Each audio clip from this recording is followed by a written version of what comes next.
Once na nasa Kalinga po kayo, ang pinaka may authority po dyan, walang iba, si founder, si Kuya Bal, ano?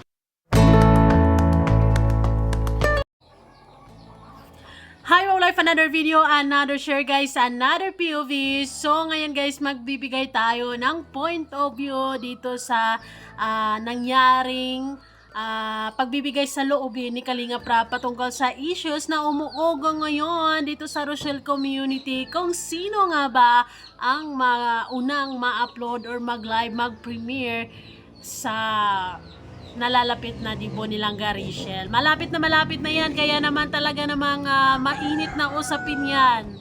Ganyan talaga Langga Rachel kapag kasikat, no? Left and right, may mga issues, may mga intriga, pero may mga positibo naman din.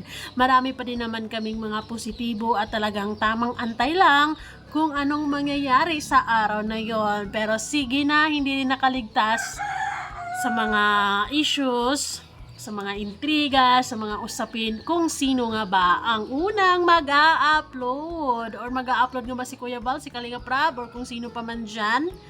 'Di ba? Masasagot lamang yan sa Sunday.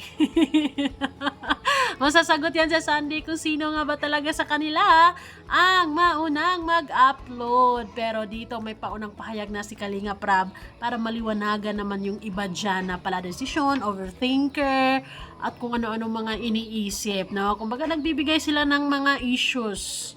Kaya ako mismo ay masaya na si Kuya Val or si Kalinga Prab ay nagsasalita na para magiging malinaw sa ating lahat at tahimik na. Kumbaga, magiging kalmado na rin yung ibang mga fans dyan na sobrang nag-aalala, sobrang nagiging bothered kung sino yung mauna, di ba? So, pwede namang suportahan na lang lahat kung sino yung magka-cover sa event na yun, di ba? I believe kasi na the more the merrier. So, ibig sabihin nun, para sa akin, kung maraming magbi-video tungkol kay Langga Rachel sa araw na yun, ibig lang sabihin nun is sikat siya. Mahal na mahal siya or in pa din siya dito sa community at maraming nag-aabang. Ganun lang yun. So, mga bashers, lumayas sa Kalingap, okay, ang Rochelle at Kalinga Prab, wala po silang problema. Ay, yung iba kasi sila yung gumagawa ng problema, sila yung gumagawa ng issues para umiinit ang usapin. Pero, ganyan talaga ang sokmate talaga. Hindi may iwasan na may mga usaping ganito. Pero good thing sa lahat ng mga naging issue, sa lahat ng mga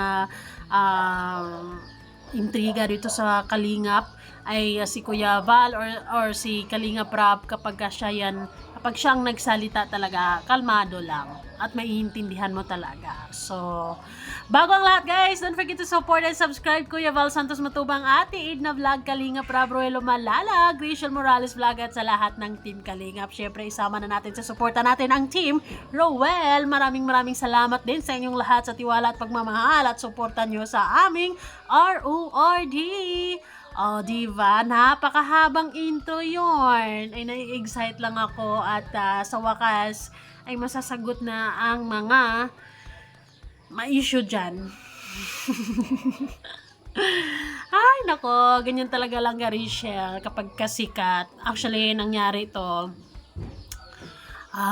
Naging usap-usapan talaga ang live ni Malo nung isang linggo dahil pumutok tong kung sino talaga, no? Tapos nilaro siya ni Kuya Val kinabukasan. Yung reaction ni Kuya Val ay ano lang, kumbaga tamang sakay lang sa sinasabi ni Malo, pero alam niya ang power niya dito sa Kalingap. So, tunghayan natin lahat ang sasabihin ni Kalinga Prab.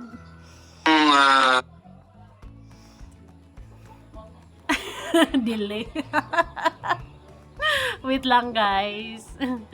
Okay. Sumiingit ang dalawa. Ito po pala, no? Gusto ko lang din paalala. Kasi merong mga bashers talaga na minsan ay hindi rin nakakaintindi. Once na nasa Kalinga po kayo, ang pinaka may authority po dyan, walang iba, si founder, si Kuya Bal. Ako pangalawa na lang ako. Kapag nasa kalinga po kayo, So, ibig lang sabihin nun ni Kalinga Prab, we will expect na si Kuya Val or siya ang unang mag-live or ang unang mag-upload. O, diba? Para kasi sa akin walang issue sa totoo lang kung hindi mo lang iisipin yung kung anumang mga negatibong iniisip natin dyan na kisyo para kay Rachel to, ganun ganyan. We can support them naman, diba? And sa haba ng oras ng selebrasyon na yon, sa araw na yon, ay panigurado, hindi makaka-cover ng lahat yan. So, for sure, iikot yung live nila na yan. Iikot yan. Alam nyo naman dito sa Kalinga, pag sila magla-live, maximum 2 hours, di ba? So, mostly, tigwa 1 hour lang talaga. Or, di bali na kung ilang oras ang ika-cover ni Kuya Val or ni Kalinga Prab. Ang sa akin lang naman dyan, for sure ay meron silang magandang usapan, nagkasundo sila sa bagay na yan at may permeso. For sure yan, di ba? ang may karapatan po is si founder. Truthness. Yung iniidolo nyo po ay ayaw nyo ng ganun. Mabuti pa, palayasin nyo lang po yung mga idol nyo na huwag kumalis ka na sa Kalinga para kasi yun yung, hindi nyo po gusto yung ganun kasi once na nandun kayo sa community, pinasok nyo yun.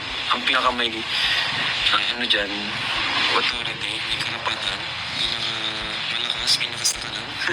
Siyempre yung founder, yung nag-create ng community, yun, wala yung business. Kuya Balang sa kalam. Ay, gano'n naman talaga. Kuya Balang sa kalam, syempre, 'di ba? So, hindi natin pwedeng hindi consider yung bagay na 'yon. Kasi nga nasa kalingap sila. Oh, 'di ba? Malino po yan. Napakasimpleng logic na yan. No? Hanggat nasa kalinga po kayo, ganun po yan. Kaya nyo po nung ganun, halimbawa may idol kayo, na kagaya nga na, nung issue nga po na kung sino daw yung magbablog kay Rachel, yung iba, wala daw karapatan. Ako or si Kuya Bal, dapat si Rachel lang daw. Paano po nangyayari walang karapatan, ay kalinga po sila? Bugs. Kaya nga kami talaga, hindi kami basta-basta nagbigay ng diretsong opinion patungkol sa kung sinong mag-upload sa event na yun. Kasi syempre, isinalang-alang din namin yung mararamdaman ni Kalinga Prab or ni Kuya Val. At syempre, kung anong kahihinatnan sa opinion na yon at baka mabash lang si Langga Rachel. At yun na nga ang nangyari sa live ni Malo is talagang syempre may mga solid Kuya Val fans, may mga solid Kalinga Prab fans na talagang hindi din sila basta-basta papayag na maitsapwera yung karapatan ni Kuya Val or ni Kalinga Prab sa araw na yon, sa event na yon. Diba? At naintindihan naman natin yun. And minsan kasi yung mga fans ay alam ko, naiisip ko or maganda naman yung nila, maganda naman yung gusto nilang ibig sabihin kasi gusto nila, 'di ba? Para tumaas yung viewers, tumaas yung subscribers or magka-revenue si Rachel, kaya gusto nila si Rachel muna. 'Di ba? Pero dito kung intindihin niyo ang sinabi ni Kalinga Prab, either malalaman or either makikita natin ito sa channel ni Kuya Val or ni Kalinga Prab talaga, no? Sige, tuloy natin para mas maliwanag. Diba po, napakasimpleng logic po, hindi ko maintindihan. Pangit din kasi pakinggan yung sinabi ni Kalinga Prab na kung ayaw nyo sa idol nyo, na like for example, sabi niya, kung ayaw nyo makialam kami sa idol nyo, papalayasin nyo na lang yung idol nyo. O diba, masakit din na meron silang gap sa community. Sila mismo magkakaroon ng gap between Rochelle and Kalinga Prab or Kuya Val because of mga fans. Good thing itong si Kalinga Prab ay hindi basta-basta nagtitiwala or hindi basta-basta bibase sa mga sinasabi ng mga fans or mga reactors dyan, no? Nako. Pero masarap pakinggan or maigi na rin tong nagsalita na rin talaga si Kalinga Prab para maintindihan natin at matapos na rin yung agam-agam natin, matapos na rin yung usapin na kung sino talaga yung mag-upload or unang mag-upload. Actually, lahat na nga pumunta doon kasi karamihan sa pupunta is mga or maraming mga vloggers na pupunta sa ano na yun, sa araw na yun. At lahat ng yan ay magka-cover, mag-vlog talaga yan at least 15 minutes, 20 minutes. Depende yan sa'yo kung anong kaya mo. Pero nagkakatalo kasi yung mga fans kung sino talaga mauna. Ganun lang yun. Ako kasi sa mindset ko, bahala sa kanila, bahala na sila kung sino yung unang mag-upload sa kanila, kung kanino natin unang makita yung event na yun. Ang mahalaga may update, ang mahalaga meron tayong papanoorin at papanoorin natin lahat yan. Iikot tayo, ganun lang yun. Suportahan natin kasi nasa kalingap tayo, suportahan natin ang lahat kung sino man mag-upload. Pero kung hindi maiwasan na meron kayong favoritism, okay lang din naman yun. Basta maging malawak lang din yung pag-iisip natin na hindi tayo basta-basta magdedesisyon tapos ang napapahamak si Rachel sa huli, 'di ba? Sa nangyaring live na 'yon.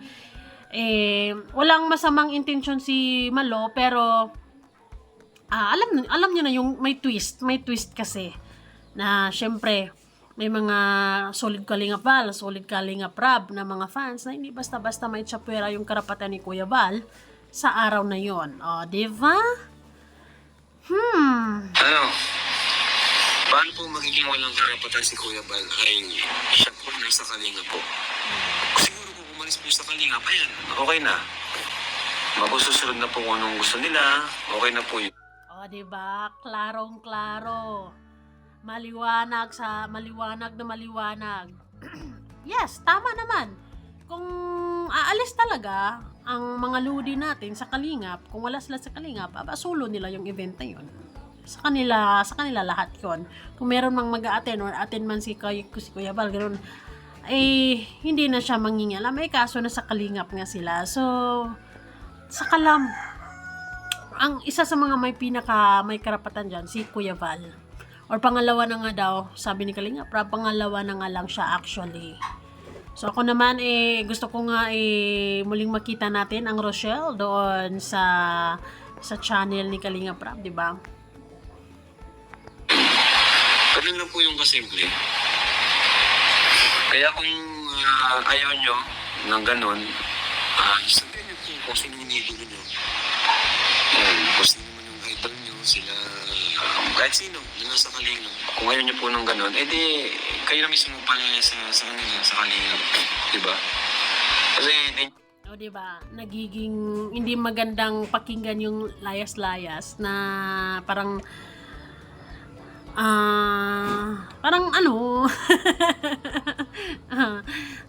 kumbaga yung opinion natin, yung opinion nyo dyan minsan hindi maganda yung nagiging epekto. Pero good thing hindi ito basta-basta magpapadala si Kalinga Prab, syempre. Yun po kasi nagigets. Hanggat nasa Kalinga po,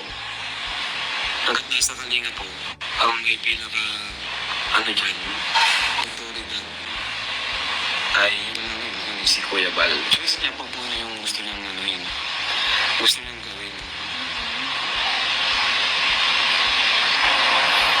Ayan, Kalinga. Pero kasi kung ayaw niya naman, yung mga yung mga ibang naman po na mga bashers na nababasa natin na hindi nakakaintindi. Kasi ngayon yung ganun, umalis na po sa Kalingap, di ba? Pero hindi naman po mangyayari yun kasi hindi mangyayari yun kasi kami naman ay okay po kami. Kayo po.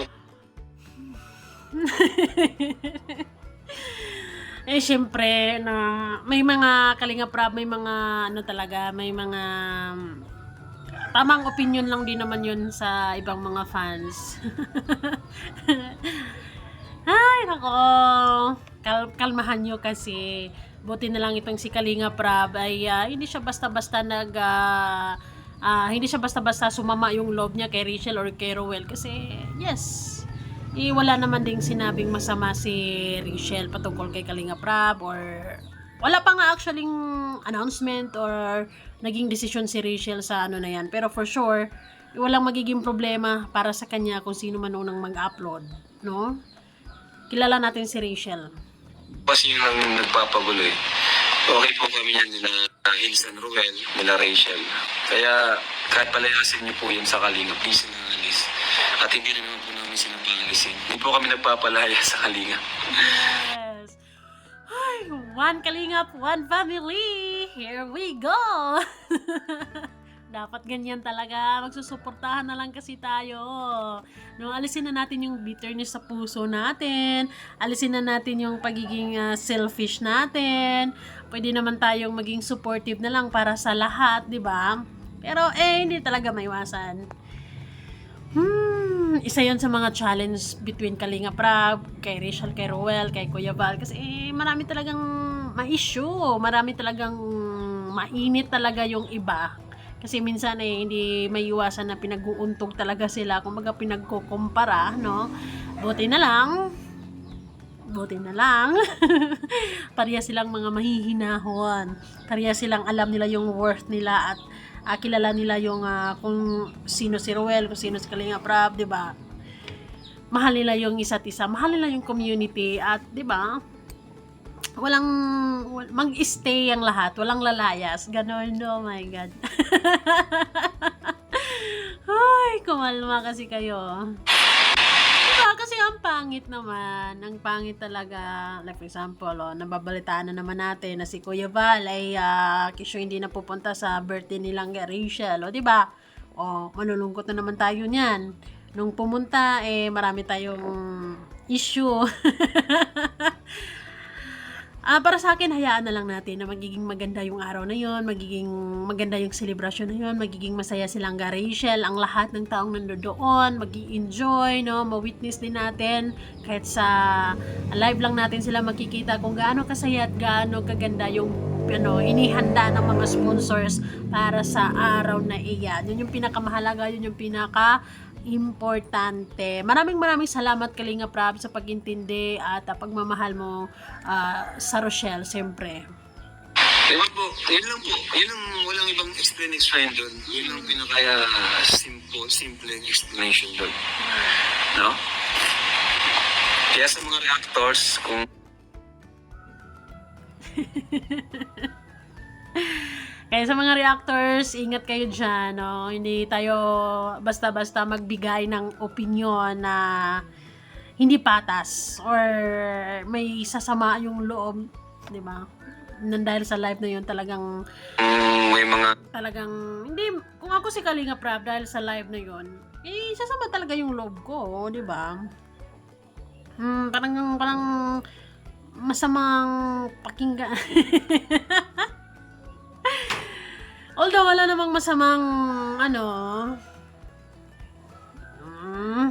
napapasama actually both sides na nababash si Rachel ng mga solid Kalinga Prab or solid Kalinga or Kuya Val ay nababash din si Kuya Val or si Kalinga Prab dito sa side ng kumbaga nagtitirahan na sa isang community. So para sa akin, as much as possible, dahil nasa isang community tayo, why not na suportahan natin lahat at magiging open tayo sa lahat.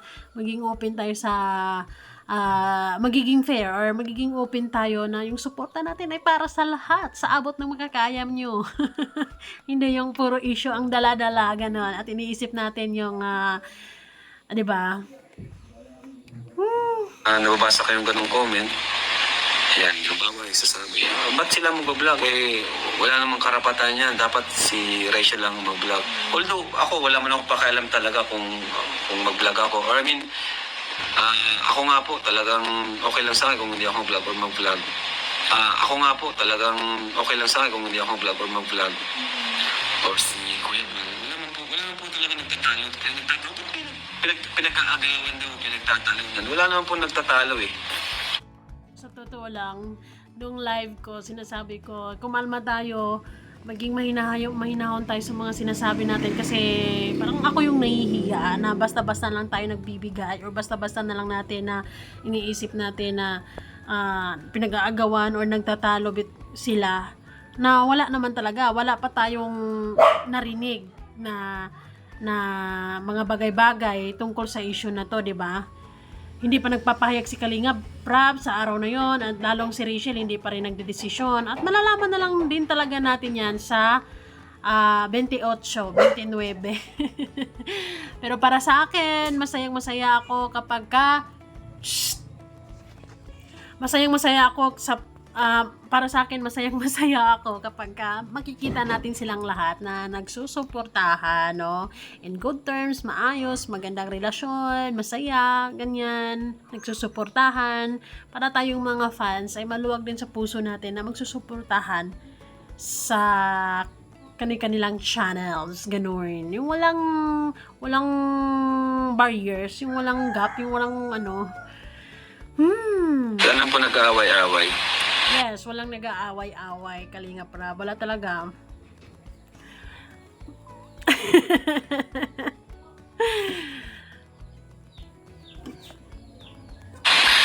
So, yun nga, may mga nagko-comment na ganun. Pero yun lang sabihin natin. Kung ayaw nyong i-consider si Kalinga Prab at si Kuya Bal, kung ayaw nyo silang isipin, o para isipin, edi lumayas kayo sa sa Kalingap. Ganun lang kasimple. Nasa Kalingap so wala tayong magagawa. Kahit ako, vlog ko, gusto ko vlog ni Kuya Bal, wala akong magagawa. Di ba? Simple as that, di ba? Oh my God, ako yung nahihiya. Pero at least, 'di ba, ngayon maliwanag na, malinaw na nagbigay na si Kalinga Prab ng official statement patungkol sa issue na 'yan, patungkol sa intriga na 'yan, pinag-aagawan, pinagtatalunan, ganun ganyan. Malinaw na, maliwanag na, naiintindihan na siguro nating lahat. So, ang gagawin na lang natin, antayin natin yung araw na 'yon and i-enjoy na lang natin yung momentum na 'yon kahit na hindi tayo nandoon sa mismong lugar na yon. I-enjoy natin kahit malayo, kahit nasa live lang tayo. Okay? Ayun, malinaw na malinaw ang ibig sabihin ni Kalinga Prab. Hangbang, andito ka sa Kalingap, walang ibang may karapatan at walang ibang may mas sa'yo, kundi si Kuya Bal. Kasi si Kuya Bal na nga naman ang founder ng Kalingap. Siya yung sa Kalam, siya yung pinaka sa Kalam dito sa Kalingap, 'di ba? Kasi Kalinga po tayo. Si Kuya Bal ang hari dito. Si Kuya Bal po ang hari sa Kalinga. No, kasi siyang gumawa ng community. So kung anong gawin niya sa yung baka content ko, i-vlog niya, walang magagawa. Sige po. Kasi utang na loob ko sa kanya. Utang na loob ko. Siyempre, wala naman akong channel, di ako makikilala kung di dahil sa kanya. Ganun lang po yun. So, ayun guys, malinaw na malinaw at naiintindihan na din siguro natin ang ibig sabihin ni Kalinga Prab at nagbigay na rin ako ng opinion ko. So, ang gagawin talaga natin is suporta na lang talaga or manood na lang tayo kung sino man yung mag-update. Buti nga may update, diba? Mas marami tayong malulungkot yan kung walang mag-update ni isa sa kanila, diba? So, ayun, let's just wait and see. Nantayin na lang natin yung kung sino talaga yung unang mag-upload, mag-premiere. Para sa akin walang problema because I can support them all. Panonoorin ko lahat yon, walang magiging problema sa akin as long as maganda yung signal ko or kahit late or replay na lang ako, walang magiging problema. Ang halaga ay meron tayong mapapanood, ganun lang. At ayun, iwasan na rin natin siguro na magbigay ng opinion na hindi pa naglabas ng opinion si Langga Rachel kasi siya yung napapahamak, siya yung nababash.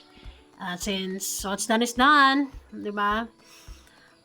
What we can do is just wait and support na lang talaga. So yun guys, maraming salamat and see you guys all on our next video. Bye and be kind. Thank you so much.